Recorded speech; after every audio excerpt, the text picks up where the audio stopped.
সম্পূর্ণ নিরামিষে কচু শাক বাটা।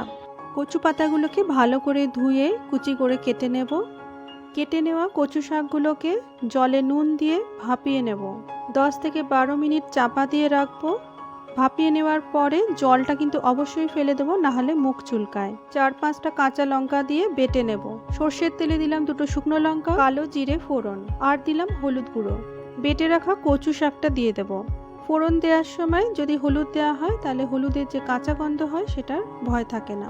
কচু শাকটা পুরোটাই সেদ্ধ রয়েছে, সেই জন্য হাই ফ্লেমে ভালো করে নেড়ে শুকিয়ে নেব।